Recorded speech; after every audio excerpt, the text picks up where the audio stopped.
Okay.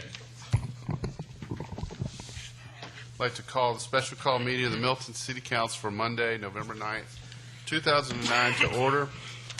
Will the city clerk please call roll and make general announcements? Good evening, Mayor and Council. I'll be happy to call roll for the November 9th, 2009 special called meeting. However, I'd like to remind those in the audience to please silence all cell phones at this time. As I call roll, please confirm your attendance. Mayor Joe Lockwood. Here. Councilmember Karen Thurman. Here. Councilmember Julie Zonner Bailey. Here. Councilmember Bill Lusk. Here. Councilmember Bert Hewitt. Here. Councilmember Tina Diaversa. Mr. Mayor, Councilmember Diaversa will be unable to attend due to a previously scheduled teaching seminar for her certification with the state. Councilmember Alan Tart. Here.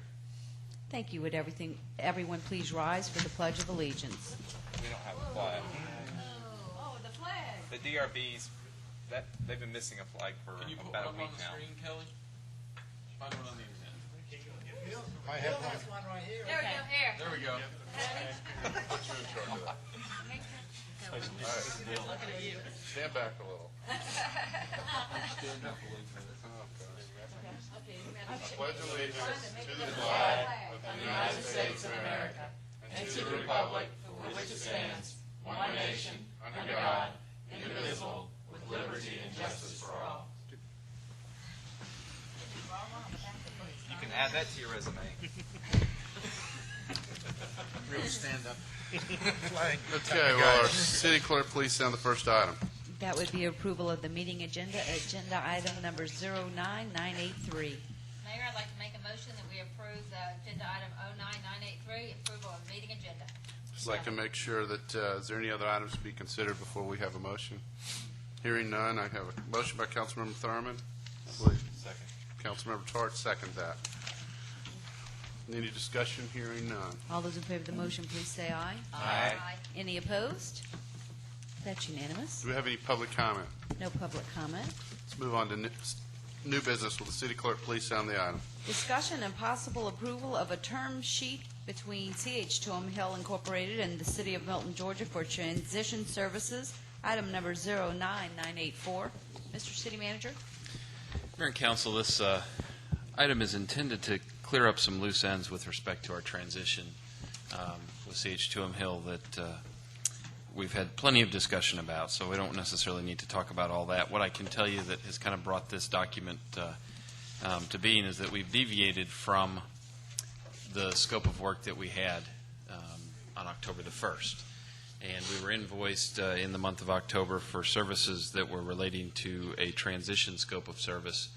And at the time that we received that invoice, the city was not in receipt of that transition scope of work. And therefore, we went to the drawing board to figure out exactly what we were paying for with that particular invoice. We sat and tried to work through about a 15-page document for, I guess about a couple of days before we realized that we would probably be working on that scope of work long after December the 31st, and we probably wouldn't get to a point that we could get any type of agreement. So we kind of backed up and said, what exactly could we do to close this loose end, tie this up, get this distraction behind us, very honestly. And what we came up with, and I hope it's acceptable to you, it is our recommendation that we approve this, is a very simple and clean amendment to the agreement that exists, or that existed up until October the 1st.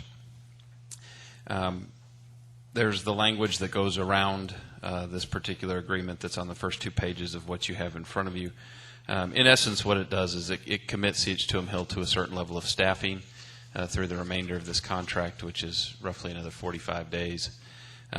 It does recognize that there are some things that have come out of the contract, and those very honestly are things that I'm okay with, and the reason that I'm okay with them is there were certain, I hate to use the word, but I'm going to use it, I guess, pools of money in the lump sum contract that could be spent on things based on some triggering event.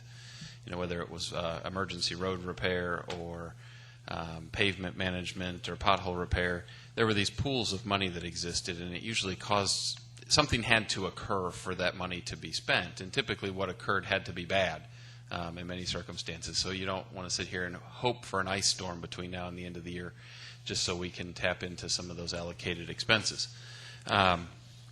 So those have come out, and we're purely just maintaining the day-to-day operations of the city until such time as we take over those things after the transition is complete. If you'll flip to the last page, I'd like to walk you through what the costs are and how these costs are figured for October, November, and December. Again, based on what we have approved in the budget and based on what we have paid previously under the prior contract, I believe that these payments are reasonable at this point. It's titled Exhibit A. If you'll work with me down the first, there's kind of two graphs on this particular piece of paper. Let's start at the top one, which is agreed upon terms, and then we'll talk about how it's broken up in payments here in just a minute. We have a base fee amount, which was contemplated in this reduced scope of work at $456,927 a month. I have added a planner back into that contract, particularly because we haven't completed the comp plan, and I really wanted that planner to be able to work through the comp plan process because they were really ratcheting up at this point. So we have a planner add back, an IT computer expense after an audit and inventory based on the scope of work that was delivered. We have realized that the IT department is managing four less desktops and 18 more laptops than they were. And you can see the cost associated with that. Grading and dust abatement. The reason that those are showing as credits in there is because the city was due during the previous contract a second grading. In this initial pricing, there was what would be a third grading, I guess, this year because we haven't received the second one from the previous contract. So what we have agreed to do at this point is to take the costs associated with grading and dust control out of this new contract, and we are still owed that grading from the contract that has completed. So you will see that work done without any additional expense after October the 1st, which is why those are coming out as credits, roughly $34,000 between those two. And the annual report, that last line, what you'll see there is it was built into a year-long contract that the annual report printing was in the neighborhood of $20,000, and instead of figuring out how we broke that apart, CH has agreed to credit us for October, November, and December for those monthly payments, which is what we would have paid during those months. And we'll deliver an annual report to the city. That is still one of the deliverables. It'll just be the city's responsibility to get it printed. So at this point, that one's really a wash. I've got those quotes, and we will pay actual costs for the printing to get the annual report done. What you then see is 3 months adjusted base fee based on the credits and the debits. Transition costs, what is accounted for in transition costs are any associated moving expenses with CH's termination of the contract. I believe there was some archiving fees in there. The biggest one in that particular line is the disputed common area maintenance costs that I think I've described with each of the council members individually. There's some disputed common area maintenance costs. Those are probably costs that the city is responsible for.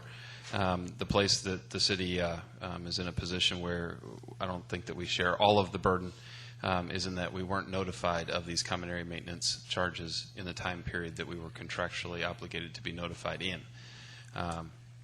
What this represents is CH Tuam Hill as well as the city of Milton splitting those disputed costs in half is what this represents, and I believe that's a fair approach to get that one behind us.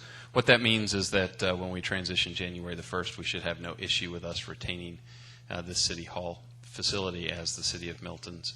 At this point, until we get that common area maintenance issue tidied up and moved along, the landlord will not transfer the lease for this building to the City of Milton. So as we sit here today, the City Hall building is still a CH Tuam Hill facility, and we need to clean up these loose ends so that we can have that assigned to us.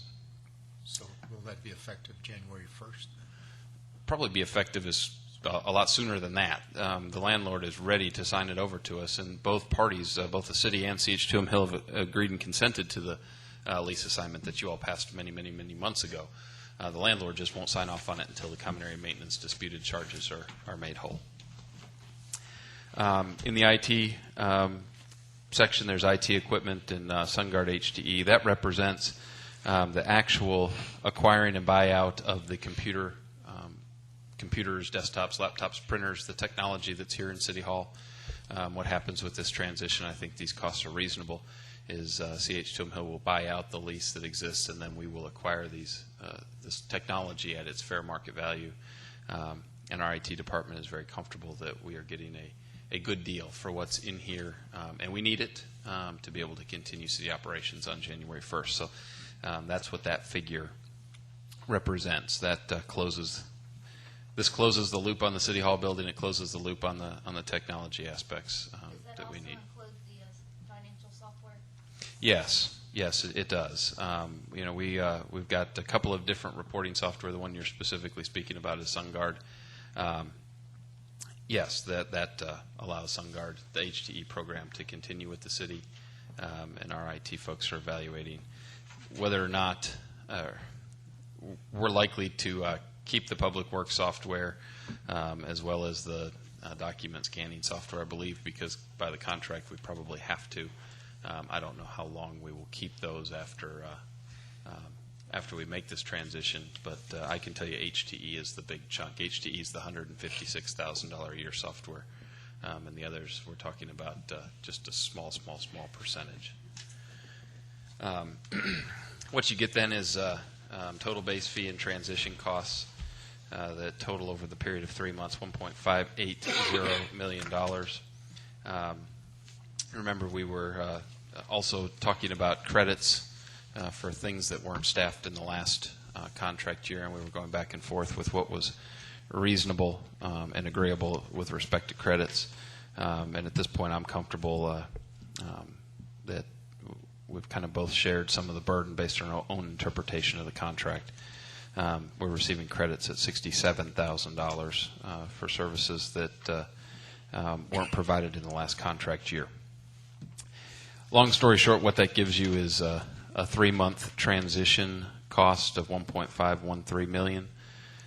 That is well within what we were budgeted. Actually, it's going to come in under budget for those 3 months with respect to what we put in our fiscal year budget for the whole calendar, or for the whole fiscal year.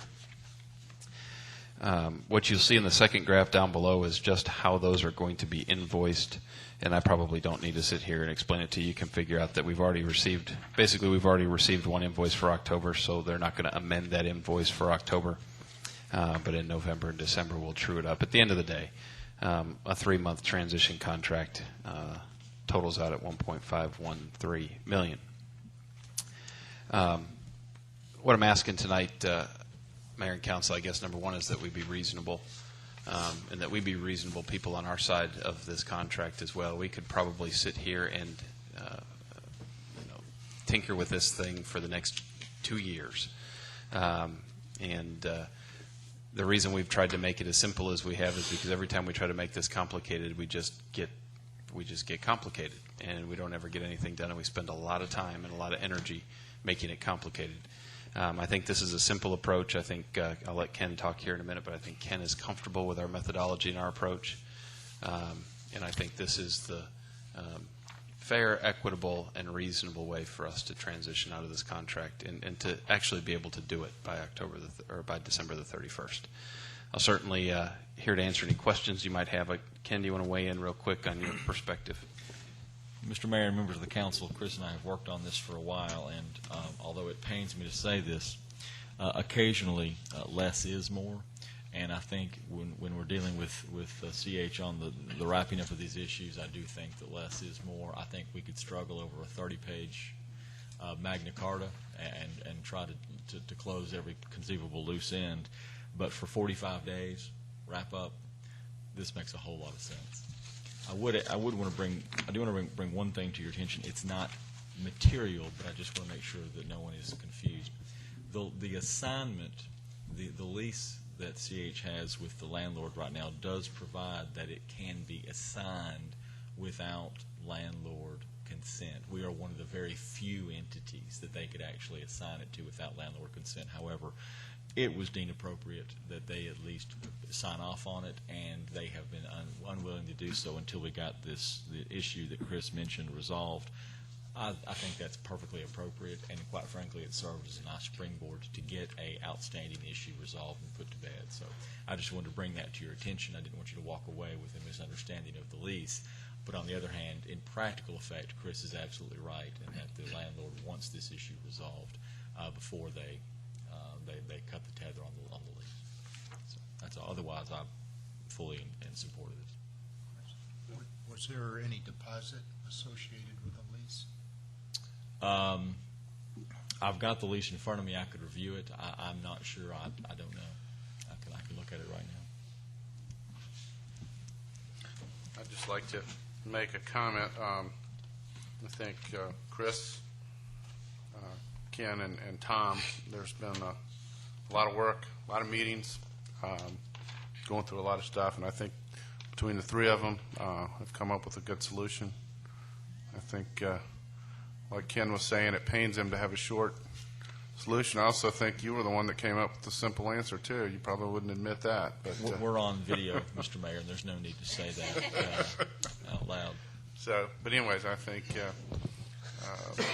in the end, the city of Milton is coming out fairly, and hopefully CH feels that it's a fair deal. And like Chris said, we could spend all of our time, spend the next several months trying to finalize a document, whereas you guys have come up with something that makes sense, and we can do it and move forward. So, we'll thank all three parties that are involved with that.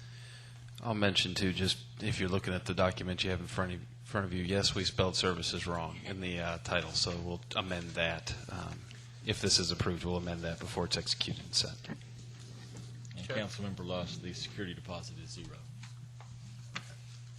Karen? I just had one question, Chris, and I appreciate you spending what I know is an incredible amount of time to get this right. But under 5, under compensation, it says, in the event employees of CH2 M Hill decide to leave the city of Milton project prior to December 31st, 2009, the city will not be entitled to any credit or refund to those full-time equivalent positions, as this is anticipated to be nominal, if any. Are you comfortable with that? Because, I mean, with this being a contract, if nobody showed up for work tomorrow, it sounds like we wouldn't have a whole lot of weight to go back with them on. Well, you're probably right. I guess this contract would leave that open. I'm also, I guess, not terribly concerned about that language in there, because if nobody shows up to work tomorrow in the city of Milton, that means that there's a lot of unemployed people. Well, if I could also add, Chris, this is a good write-up in that it anticipates that would be nominal. If it is not nominal, if it is substantial, like what you're talking about, if no one shows up, then I believe the city would be in a position to argue that this was based on a material misunderstanding of fact, and that if everyone was going to walk off the job the next day, we would have legal remedies at that point. And that's why the contract says it is anticipated to be nominal, maybe one person, maybe two. So you're comfortable Yes, legally ma'am. that Yes, ma'am. if nobody showed up tomorrow? We would have, yes, everyone would. Still be paying? And I just want to say, in practice, I don't expect that to occur. Would there be any I think need to further Alan had a nominal, like 10%? question. Hey guys, with regard to number 5 as well, compensation. I know that it states that the city was invoiced on October 21st, and we'll pay that by X date, and then we're going to be invoiced again, and we'll pay by X date, et cetera. Is the expected invoice going to be what you see on Exhibit A? And so we will not expect to receive an invoice that's different from this. And I say that in keeping with mind that we've been getting invoices in the past that we don't necessarily 100% agree with. And I don't want us to be locked into paying for whatever invoice they send us. I want to make sure this is what we paid for.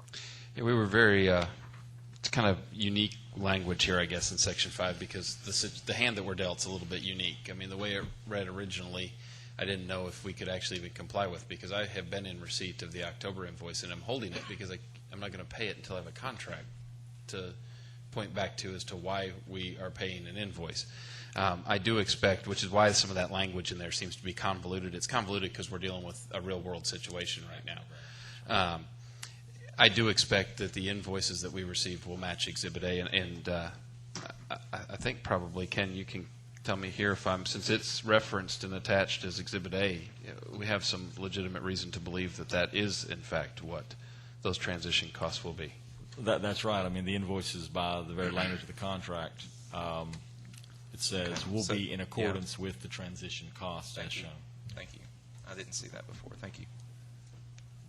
Okay. Julie, you have a question? Yes, Mayor, thank you. Just in line with what Councilperson Thurman just mentioned, under that nominal, and could we go ahead and just define it as either 5% or 10%, just so that it is clear?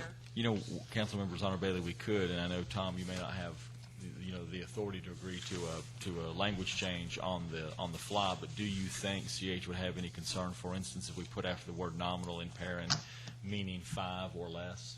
Do you think they would have a concern with that, or is that something you just wouldn't know off the top of your head? I would not wish to say that. Okay. Let me ask, too. I know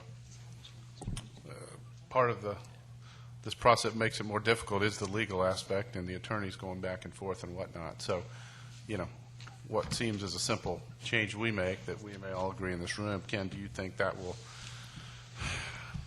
open up a can of worms and take several more days and whatnot? Well, this has been put together, fairly quickly, but for either party, and I know for CH, working out of Denver sometimes and having to run everything by Denver to get something done quickly is a chore, and quite frankly, sometimes doing that in Milton can be difficult.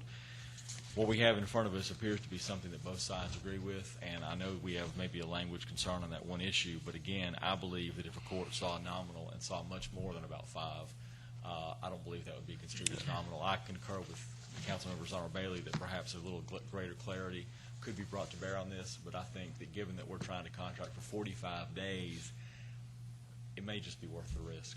It may take us 45 days to get clarity on it. It's a nominal risk. Well, and I would say, too, I believe Tom and your company and CH is, they're working in the spirit of this, and everybody's on the same page. Let's face it, CH has got a lot with their reputation to lose if something like that did happen. So I certainly feel comfortable with this agreement, and I would support this agreement going forward. Is there any other questions? I have one final quick question. All right. Ken, to your point about legal expense, should we, and obviously all of us hope that we don't have any legal ramifications after this 45th day, is there anything in this or that's been contemplated amongst the three parties that if there were a legal challenge later, who ultimately pays that, or is it just understood that both the city and CH pay their own? It would actually revert back. This agreement, for anything that's not covered in this agreement, the original contract is still controlled. There are, in fact, that goes to Councilmember Thurman's issue as well. If we got to that point, there are dispute resolution procedures. We would still have the benefit. So that gives us some additional Yes, protection. ma'am. Is the point. Thank you. But I think, anyone else have a question? Okay. Mr. Mayor, I move that we approve amendment to the agreement for the provision of city services, parenthetically, city services agreement between CH2M Hill Incorporated and City of Milton, Georgia. I'll second that. I have a motion by Councilmember Loskin, and a second by Councilmember Thurman. Do I have any discussion on that? Hearing none. All those in favor of the motion, please say aye. Aye. Any opposed? That's unanimous. Okay, that'll conclude the special meeting. Do I have a motion that we adjourn? I'd like to make the motion to adjourn the meeting. I'll second it. I have a motion by Councilmember Tart, second by Councilmember Thurman to adjourn the meeting. All those in favor of the motion, please say aye. Aye. Any opposed? Meeting adjourned, 7:56. That was unanimous. Thank you.